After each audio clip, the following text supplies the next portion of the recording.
Ինչպես աղքատանալ։ Առաջին, եթե ինչ-որ մի բան եք արել, անկախ նրանից դա ճիշտ է թե սխալ, միշտ շարունակեք դա անել, որովհետև միշտ արել եք։ Կարևոր չի թե ինչ արդյունք է տալիս։ Կարևորը որ եթե միշտ արել եք, միշտ շարունակեք անել։ Երկրորդ, երբեք ոչ մի բան մի պլանավորեք։ Ինչ հիշում եք, արեք, չեք հիշում մի արեք, որովհետև պլանավորումը մարդուն հարստություն է բերում։ Երրորդ, շփվեք միայն այն մարդկանց հետ, որոնց հետ միշտ շփվել եք։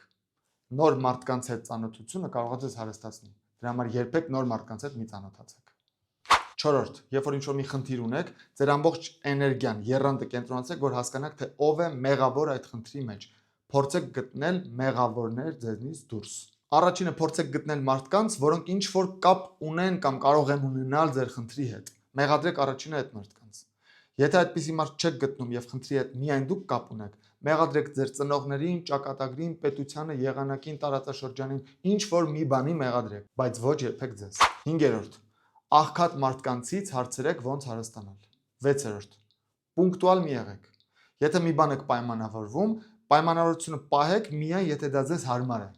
Եվ եթե ձեզ հարմար չի, մի պահեք։ Մի զանգեք, մի զգուշացրեք։ 7-րդ,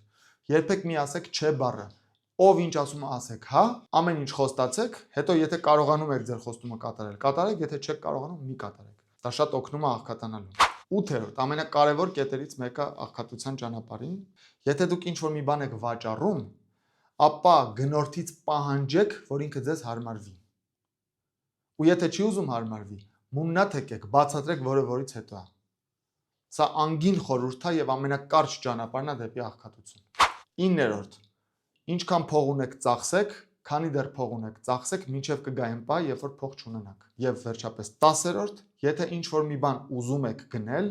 նույն պահին գնեք, առանց խորանալու, դա ձեզ պետք չի։ Այդ պահին ուզեցիք, միանգամից այդ գնումը կատարեք։ Ահա ձեզ 10 ճանապարհ ամբողջ կյանքում աղքատ լինելու համար։